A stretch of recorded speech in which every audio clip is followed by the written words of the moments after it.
ডিব্ৰুগড়লৈ গ'লোঁ। যোৱাৰ উদ্দেশ্যও আছিল বেলেগ, কিন্তু কেতিয়াবা পূৰ্ব নিৰ্ধাৰিত নহ'লেও কিছুমান মানুহক লগ পাই এক বেলেগ ধৰণৰ সহৃদয়তা গঢ়ি উঠে, এক অনামী আত্মীয়তা গঢ় লৈ উঠে। ডিব্ৰুগড়ত গৈ আমাৰো তেনেকুৱাই হ'ল। ছবিবোৰ দেখিয়ে অনুমান কৰিব পাৰিছে, এয়া ডিব্ৰুগড়ৰ কানৈ মহাবিদ্যালয়। হঠাৎ মহাবিদ্যালয়ৰ অধ্যক্ষ ডক্টৰ শইকীয়া ছাৰৰ আমন্ত্ৰণ পাই কলেজখনত উপস্থিত হ'লোঁ, আৰু তাতেই ছাত্ৰীসকলে আমাক দিলে এনে এক অনন্য পৰিৱেশ। সন্ধিয়া 7 বজাত যাম বুলি কৈ 7:30 বজাত উপস্থিত হ'লোঁ কামৰ তাগিদাত। আমাক লগ পাবলৈ এনেকৈয়ে তেওঁলোক ৰৈ আছিল। অলপ লাজো পালোঁ। থাউকতে হাতযোৰ কৰি নমস্কাৰ দিয়াৰ বাহিৰে উপায় নাছিল। গৈ পোৱাৰ লগে লগেই কলেজখনৰ ছাত্ৰী নিবাসৰ আৱাসীসকলে আয়োজন কৰিলে এক অন্তৰংগ আলাপ, আমাৰ সৈতে আলাপ। কথা কোৱাটোৱেই যিহেতু আমাৰ নিচা আৰু পেচা, এটা প্ৰশ্নৰেই আৰম্ভ হ'ল অন্তৰংগ আলাপ পৰ্ব।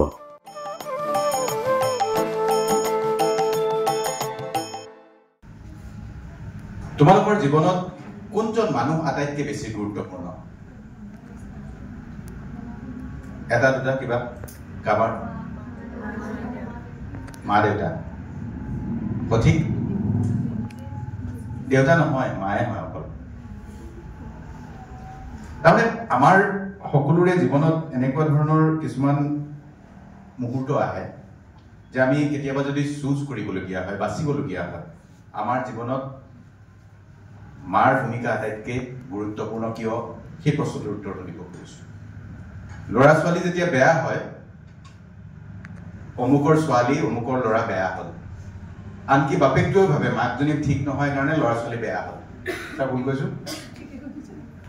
বাপেকেও ভাবে যে মাক ঠিক নহয় কাৰণে, মাকে ঠিকমতে শাসন কৰা নাই কাৰণে ল'ৰা ছোৱালী বেয়া হ'ল। সেইকাৰণে আমি সকলোৱে আমাৰ মাৰ ওচৰত, মাৰ যি ত্যাগ, আমি গোটেই জীৱনত আমি সুধিব মানে ৰিপে কৰিব নোৱাৰো। সেইকাৰণে আজি সকলো ইয়াত ছাত্ৰী, য'ত ছাত্ৰ পাওঁ তাতো মই কওঁ যে আমি আমাৰ এনেকুৱা ধৰণৰ আমি নিজকে প্ৰস্তুত কৰি তুলিব লাগে যে মোৰ মায়ে, মোৰ দেউতাই যাতে এনেকৈ ভাবে এই অহা জনমতো, জনম যদি যিয়ে বিশ্বাস কৰে অহা জনমতো যাতে মোৰ ছোৱালী হৈ জন্ম লওক। সিমানখিনি এফৰ্ট, সিমানখিনি আমাৰ যিটো কৰ্তব্য দায়িত্ব আমি পালন কৰিব লাগে। আৰু আজিকালি চবৰ জীৱনত খুব ষ্ট্ৰেছ হয় নাই? হয় নাই? তোমালোকৰ ষ্ট্ৰেছ আছে নাই? আছে। সেই ষ্ট্ৰেছটো নোহোৱা কৰিব লাগিব। আজি বহুত বেছি ষ্ট্ৰেছফুল হৈ গৈছে মানুহৰ লাইফ। মানে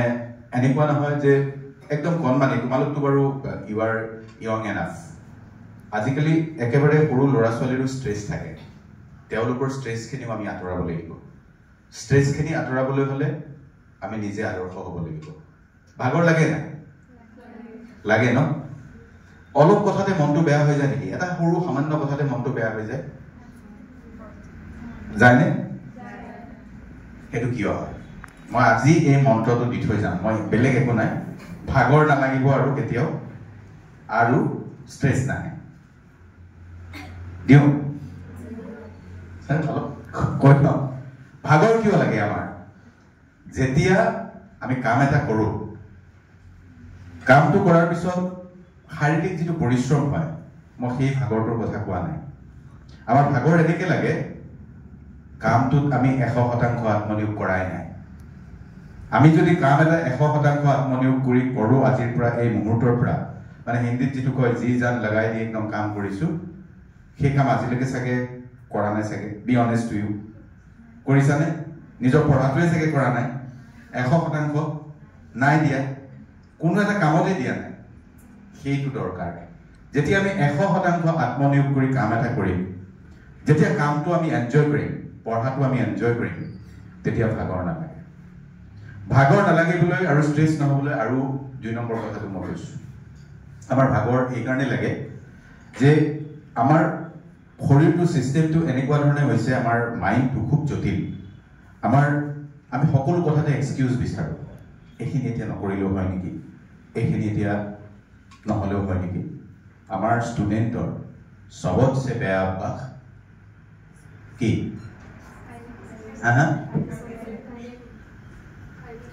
সেইটোৱে আমাৰ প্ৰকাষ্টিনেশ্যন। দীৰ্ঘসূত্ৰিতা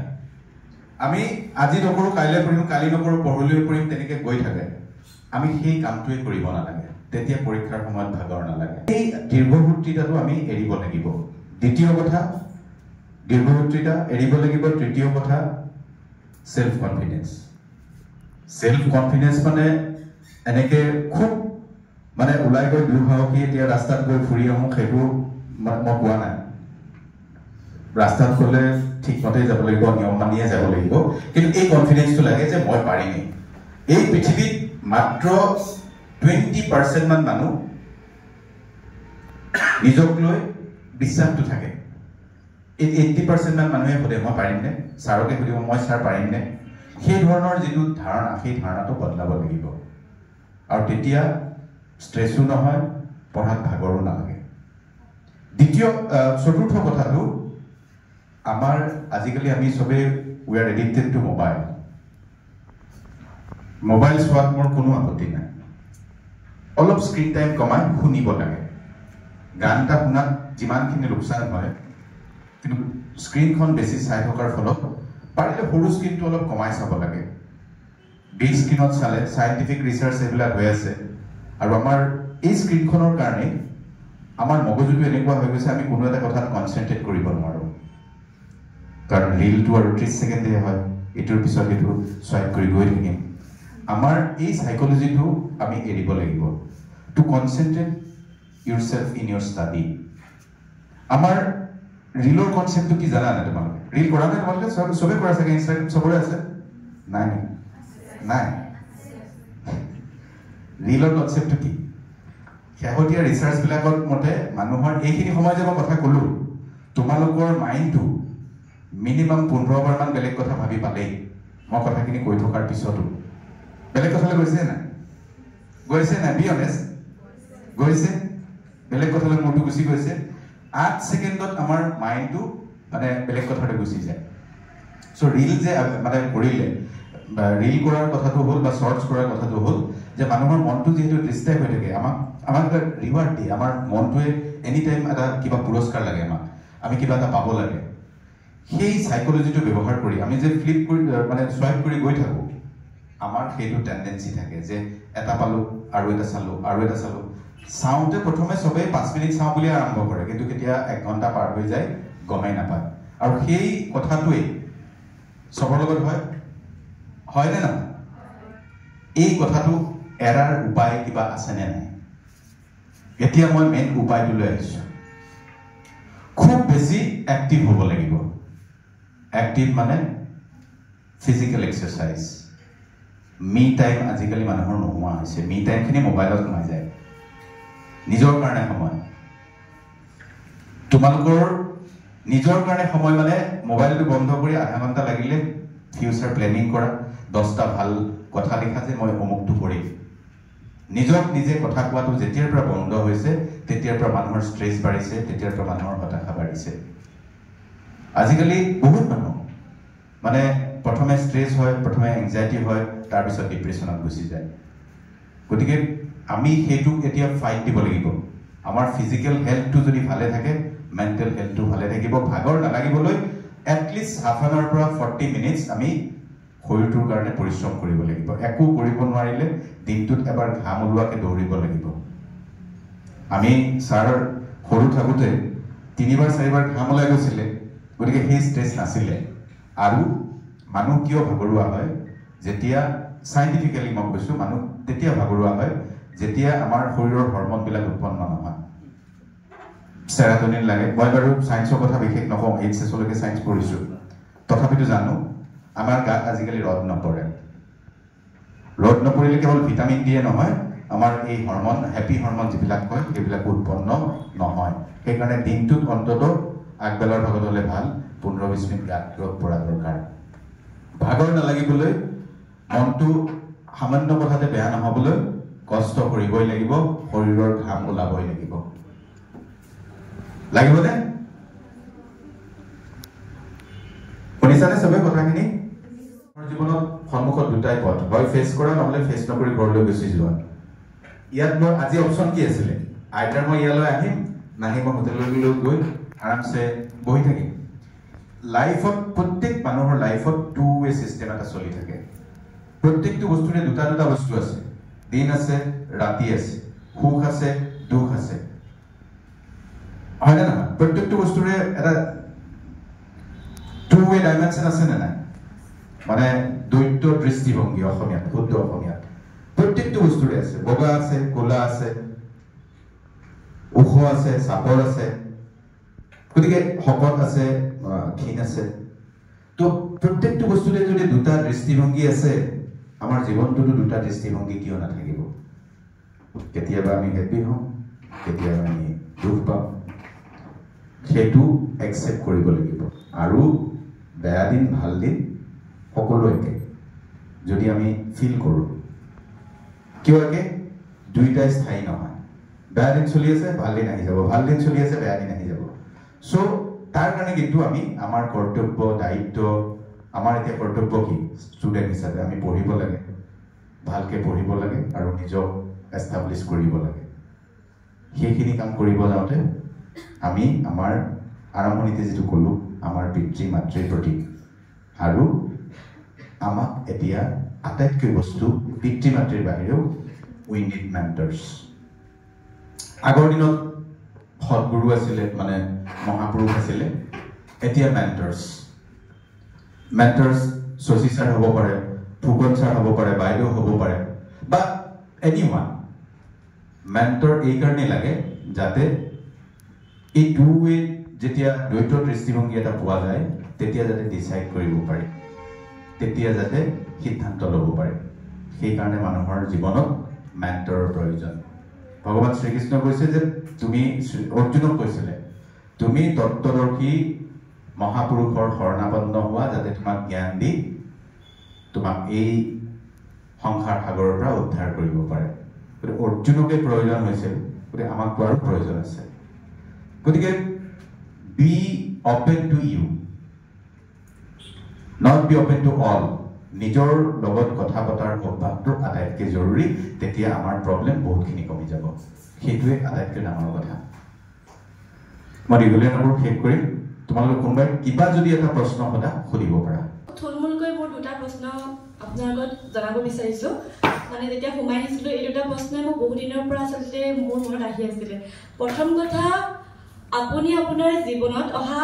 সমালোচনাত্মক দিশবোৰক আপুনি আচলতে কেনেদৰে গ্ৰহণ কৰি আগবাঢ়ি গৈছে আৰু দ্বিতীয়টো প্ৰশ্ন হৈছে যে আপুনি স্মাৰ্ট ৱৰ্ক আৰু হাৰ্ড ৱৰ্কৰ মাজত কোনটো বেছি আচলতে ডিফাৰেঞ্চ দিয়ে তাৰ বিষয়ে মই জানিব বিচাৰিছোঁ আৰু স্মাৰ্ট ৱৰ্ক আৰু হাৰ্ড ৱৰ্কৰ যিটো ডিফাৰেঞ্চ হয় সেইটোৰ বিষয়ে জানিব বিচাৰিছোঁ মই ধন্যবাদ এই পৃথিৱীত ভগৱানৰ অৱতাৰেই ৰেহাই পোৱা নাই সমালোচনাৰ পৰা আমিনো সাধাৰণ মানুহ ন হয় না ছাৰ প্ৰভু শ্ৰীৰাম লংকাত গৈ সীতাক উদ্ধাৰ কৰি আনিলে তাৰপিছতো কিন্তু সমালোচনা হৈছে কি ভগৱান শ্ৰীকৃষ্ণকো সমালোচনা কৰিছে মানুহে ভগৱান শ্ৰীকৃষ্ণই সেইকাৰণে কৈছে যে সমালোচনা কিছুমান মানুহ থাকে সমালোচনাই তলাব নোৱাৰে if you are right from your perspective সমালোচনাক কোনো ধৰণৰ গুৰুত্ব দিয়াৰ প্ৰয়োজন নাই য়েছ কোনোবাই যদি শুদ্ধ ধৰণে দেখুৱাই দিছে এইখিনি ভুল হৈছে এইখিনি শুদ্ধ কৰাৰ প্ৰয়োজন আছিল সেইটো হ'ল গঠনমূলক সমালোচনা এই যে এনেই মানুহে টিজিং কৰে সেইটো কিমান পাত্তা দি লাভ নাই আৰু সেইটো যিয়ে পাত্তা দিছে সি ৰৈ যাব মানে মই অলপ কলোকুৱেল ভাষাতে কৈছোঁ কথাখিনি কোনো পাত্তা দিয়াৰ প্ৰয়োজন নাই কিন্তু কোনোবাই যদি কৈছে যে তুমি যদি এনেকে থাকা তুমি যদি এনেকে কৰা ইউ লুক মোৰ বিউটিফুল সেইটো একচেপ্ট কৰিব পাৰি সেইধৰণে আমি সমালোচনা গ্ৰহণ কৰিব লাগে আৰু এতিয়া আমি স্মাৰ্ট ৱৰ্ক কৰিম নে হাৰ্ড ৱৰ্ক কৰিম মই ভাবোঁ মানে বহুত মানুহে যিবোৰ মানুহে নিজৰ এবিলিটিত সন্দেহ থাকে যিবোৰ মানুহে নিজে কাম কৰিবলৈ টান পায় সেইবিলাক মানুহৰ এটাই এক্সকিউজ ভাগ্যক দিয়ে মোৰ ভাগ্যত নাই সেই ভাগ্যটো সলাই দিবলৈ তেওঁ কিন্তু একো কৰাই নাই খাই বৈ আৰামছে বহি আছে গতিকে স্মাৰ্ট ৱৰ্ক সেইটোৱে যে পৰিশ্ৰমৰ সৈতে স্মাৰ্ট ৱৰ্কটো মিক্স কৰি হাৰ্ড ৱৰ্কক মিক্স কৰি যদি আমি আগবাঢ়ো তেতিয়াহ'লে anything and everything you can do there is nothing impossible in this world আমাৰ বেছিভাগ মানুহে নিজৰ ইচ্ছাটো এইকাৰণে দমাই ৰাখে যে নিজৰ সিমানখিনি কৰিবলৈ সাহস নাই মই যে আৰম্ভণিতে ক'লোঁ আমি কোনো এটা কামতেই 100% আত্মনিয়োগ নকৰোঁ কোনো এটা কামতে আৰু যাৰ কাৰণে আমি আনসাকসেসফুল হৈ ৰৈ যাওঁ সেই কথাটোৱে আমি মনত ৰখা দৰকাৰ আমি যি কৰোঁ যিটো সময়ত যি কৰোঁ মই ভাবোঁ সেই কামটোত 100% নহ'ব পাৰিলেও এটলিষ্ট যদি 90% আমি আত্মনিয়োগ কৰোঁ we can be successful anybody can be successful সকলোৱে সাকসেস হ'ব পাৰিব গতিকে স্মাৰ্ট ৱৰ্ক জৰুৰী হাৰ্ড ৱৰ্কো লাগিব মানে স্মাৰ্ট ৱৰ্কত এনেকুৱা ধৰণৰ কথা এটা ভবা হয় যে অলপ শৰ্টকাট আছে নেকি শৰ্টকাট নাই সেই সময়মতেই সময়তকৈ আগত পৃথিৱীত কোনেও একো নাপায় সকলো বস্তুৰে এটা সময় আছে গতিকে সেইখিনি আমি একচেপ্ট কৰি ল'ব লাগিব সেইখিনি আমি ৰেক্টিফাই কৰিব লাগিব তেতিয়া আমি আগবাঢ়ি যাব পাৰিম so' wish you all the best তাৰপিছত অধ্যক্ষ শইকীয়া ছাৰে কিছু কথা ক'লে শিক্ষাৰ্থীসকলে কিছু গান কিছু কবিতা আবৃত্তি আৰু কিছু স্মৃতি ধৰি ৰখাৰ প্ৰয়াস ফটো ছেছন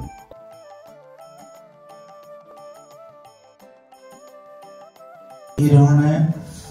আহি আজি সাংবাদিকতাৰ ক্ষেত্ৰখনত ভৰি দিছে আৰু আজি অতি ব্যস্ততাৰে এটা দীঘলীয়া প্ৰগ্ৰাম তেওঁ আছিলে আৰু চেগতে কানৈ মহাবিদ্যালয়ত ভৰিটো দিলে পদত দিলে কানৈ মহাবিদ্যালয়ৰ অধ্যক্ষ আৰু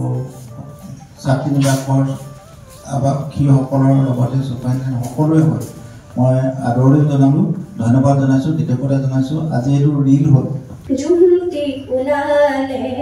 তৰাটি ওলাব জোনক জানো